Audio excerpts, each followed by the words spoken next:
बिहार के रोहतास जिले में स्थित रोहतासगढ़ किला को भारत के साथ साथ बिहार का भी सबसे प्राचीन और रहस्यमय किला समझा जाता है। कहा जाता है कि इस किले का निर्माण युद्ध के दौरान छिपने के लिए किया गया था। उस समय इस किले में छिपने के लिए कई रहस्यमय कमरे और भवन का निर्माण कराया गया, जहां जाने से आज भी लोग डरते हैं। So hello guys, welcome to new video. यह भारत के सबसे प्राचीन दुर्गों में से एक है। स्थानीय लोगों का इस किले को लेकर मानना है कि रात को इस किले से जोर जोर से चीखने की आवाजें सुनाई देती है। कई लोग तो दिन के उजाले में भी अकेले इस किले में जाने से डरते हैं और दिन ढलते ही इसके आसपास जाने से भी डरते हैं। अगर आपकी रुचि मुख्य रूप से प्राचीन और ऐतिहासिक स्थलों को देखने में है, तो आपको बिहार के चर्चित रोहतास किले की सैर जरूर करनी चाहिए। लेकिन क्यों? तो आइए जानते हैं बिहार में मौजूद खूबसूरत और ऐतिहासिक रोहतास किले से जुड़े कुछ रोचक तथ्यों के बारे में। यह बिहार के रोहतास जिला मुख्यालय सासाराम से लगभग 55 और डेहरी आन सोन से 43 किलोमीटर की दूरी पर सोन नदी के बहाव वाली दिशा में पहाड़ी पर स्थित है। यह समुद्र तल से 1500 मीटर ऊंचा है।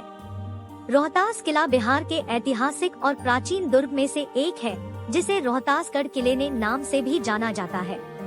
इस किले का इतिहास काफी रोचक और अस्पष्ट है, क्योंकि इस ऐतिहासिक स्मारक का निर्माण 2 राजाओं ने मिलकर करवाया था।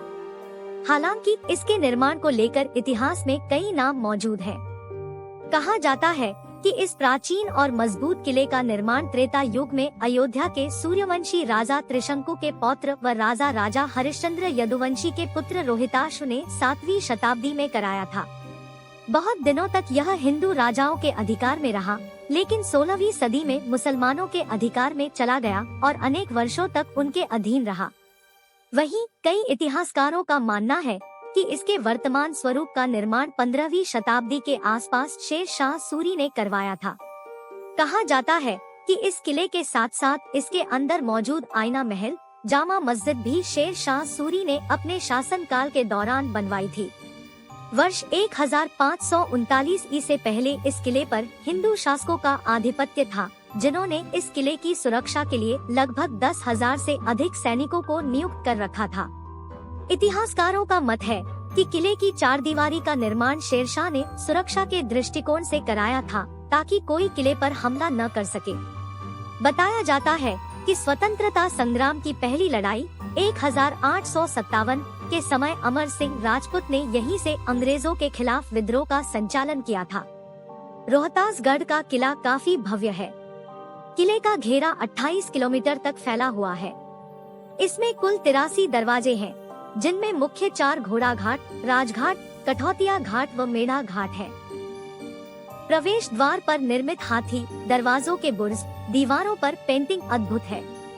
रंगमहल, शीश महल, पंचमहल, खूंटा महल, आईना महल, रानी का झरोखा, मानसिंह की कचहरी आज भी मौजूद है। परिसर में अनेक इमारतें हैं, जिनकी भव्यता देखी जा सकती है।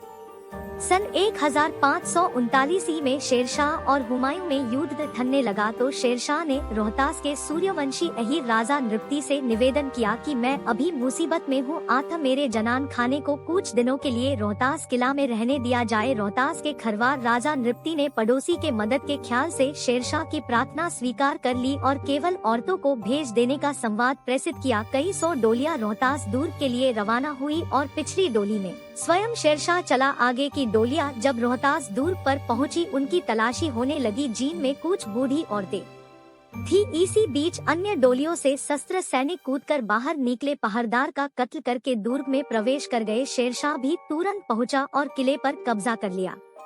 विभिन्न कालखंडों में यह किला आदिवासी राजा खरवार उरांव चेर के अधीन रहा है। आदिवासी इस किले को शौर्य का प्रतीक भी मानते हैं। वर्ष 1558 में इस किले पर मुगलों का आधिपत्य स्थापित हो गया था। शेरशाह के बाद इस किले से ही अकबर के शासनकाल में बिहार और बंगाल के सूबेदार मानसिंह ने यहाँ से शासन सत्ता चलाई थी। इस रोहतास सरकार में 7 परगना शामिल था। यह किला बिहार बंगाल शासन सत्ता का केंद्र बिंदु रहा। यहाँ से हुकूमतें चलती रही, लेकिन आज यह किला उपेक्षित व बदहाल है। वर्ष 1621 में राजकुमार खुर्रम ने अपने पिता जहांगीर के विरुद्ध विद्रोह किया और खुद को बचाने के लिए रोहतस में शरण ले ली थी। इस किले से ही अवध के नवाब ने वर्ष 1857 में प्रथम स्वतंत्रता संग्राम का नेतृत्व किया था। इस किले में स्थित आईना महल का निर्माण राजा मान सिंह द्वारा किया गया था। यह महल 4 मंजिला है, जिसके ऊपर विभिन्न नक्काशियों से युक्त एक गुंबद भी स्थित है।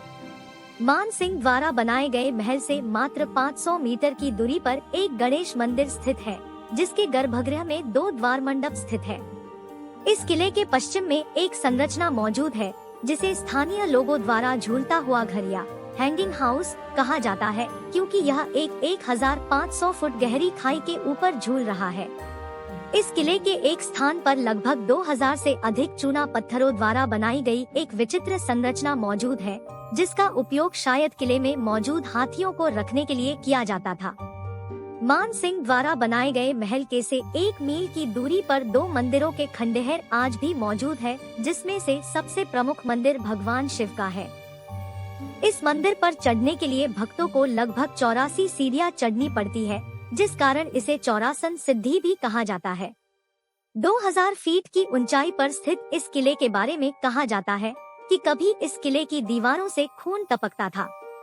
फ्रांसीसी इतिहासकार बुकानन ने लगभग 200 साल पहले रोहतास की यात्रा की थी। उस समय उन्होंने पत्थर से निकलने वाले खून की चर्चा एक दस्तावेज में की थी।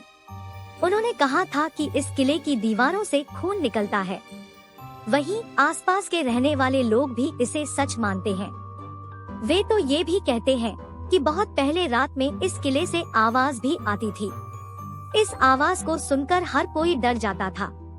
हालांकि किले से आने वाली आवाज और दीवारों से खून निकलने की बात अंधविश्वास है या सच, ये रहस्य तो इतिहास में ही छुपा हुआ है, जिसकी चर्चा आज कहानियों के रूप में होती है। किले को राष्ट्रीय स्मारक घोषित कर उसे भारतीय पुरातत्व सर्वेक्षण विभाग के हवाले किया गया है। आपको रोहतासगढ़ किले के बारे में जानकर कैसा लगा? Thanks for watching. If you like this video then do like, share and subscribe my YouTube channel for more videos.